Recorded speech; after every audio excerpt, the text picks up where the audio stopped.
Boom, what's going on, guys? We've got two armored car drivers rolling down the road. Stand by for what happens in this video. This is a good one. Shots fired.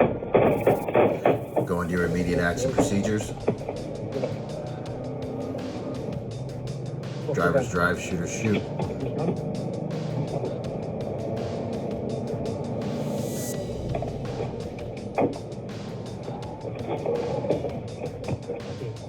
My man's making move, evasive maneuvers. Shooter's got the long gun up. They try to kind of pit them. The enemy tries to pit them.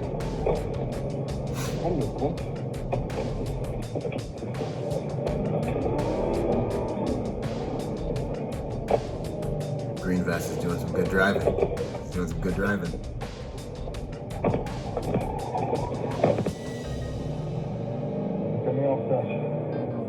They're coming after us, is what he says. He's watching the enemy approach him in the rear view.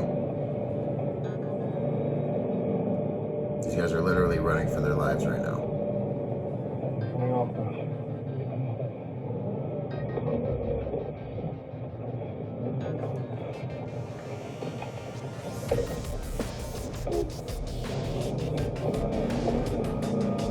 Spins it around. They're gonna shoot, they're gonna shoot.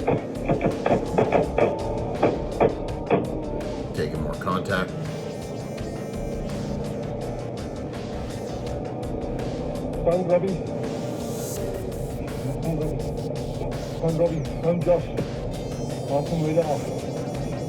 Looking for more assets. Calling their contacts.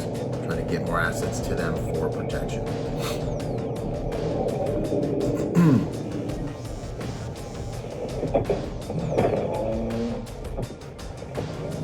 Hit something.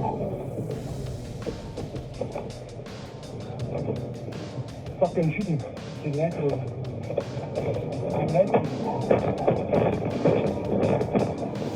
Pop the curb, looks like. They are not moving.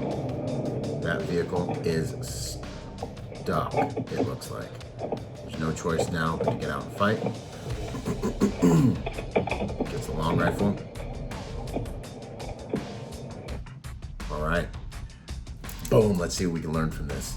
All right, tactical protection review, learn protection tactics from a protection professional. Let's dig in. You're rolling down on the street with your boys. You're doing armored transport. Looks like they're somewhere in South Africa. Drivers drive, shooters shoot, right?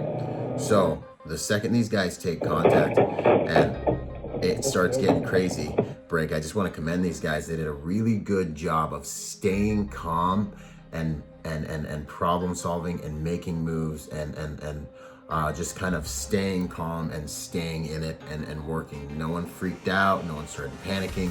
That's the first check in the box, man. I got to give these guys credit for that.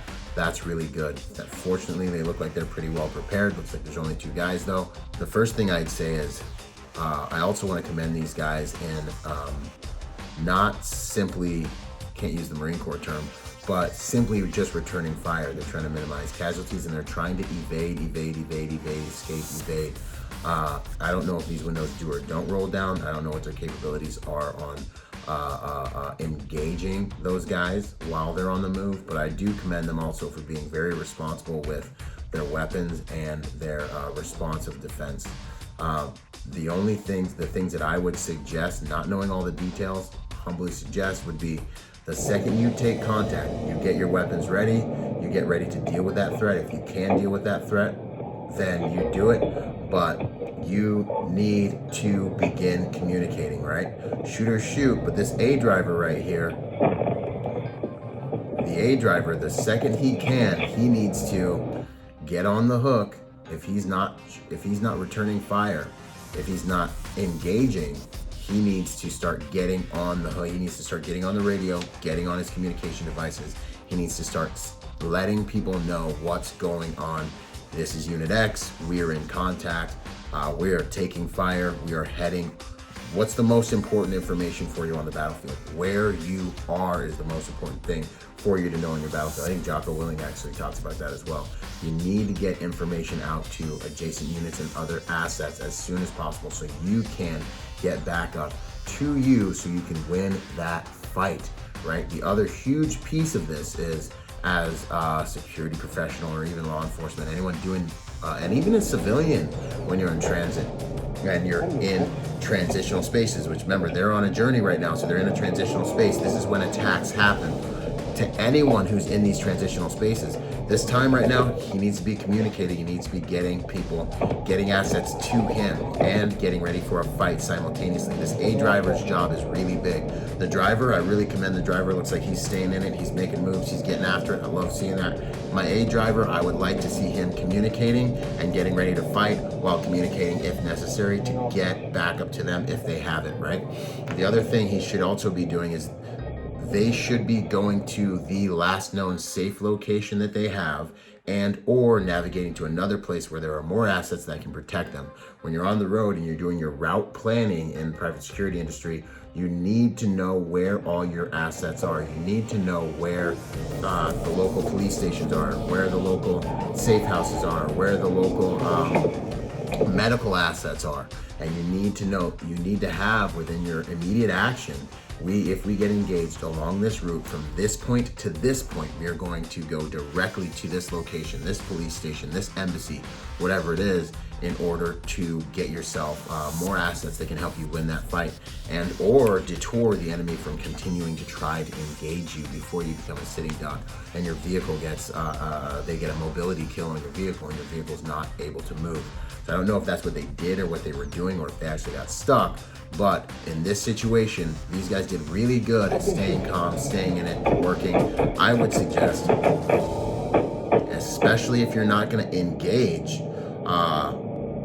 and fight fire with fire, communication is your next weapon. And my man here in the green vest starts telling his A gunner or his A driver to get in there and make that call. That call needs to get made ASAP. You need to be moving to the next known safe location. And as you plan your route, along every portion of that route, you need to illuminate and have pre-dialed in and predetermined locations for you to go to if you do find yourself under attack. But overall, these guys got after it. They did a pretty good job up until this point. I don't know if they survived. I don't know if they got stuck and they got into a shootout. I don't know what happens after that. But that would be my advice from the outside looking in at this situation.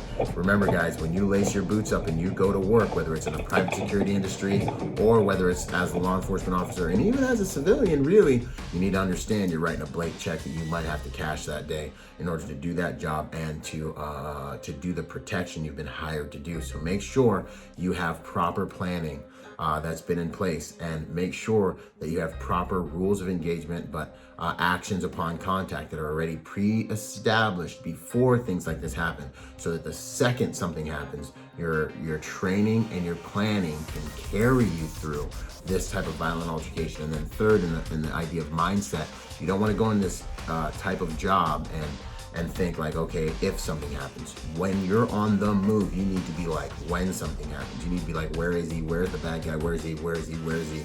When am I going to see him? When am I going to see him? When am I going to see him? Oh, there he is. And then when he finally shows up, you know exactly what to do, and you're going right into your tactically superior plan. If you're in the private security industry, come and train with me at executiveprotectiontrainingday.com. If you're a civilian, law enforcement, private security professional, train with me at protectorsymposium.com. This is Byron Rodgers reminding you to be peaceful but not harmless. I'll see y'all on the next video or out there in the field or at a training operation. Out. Boom!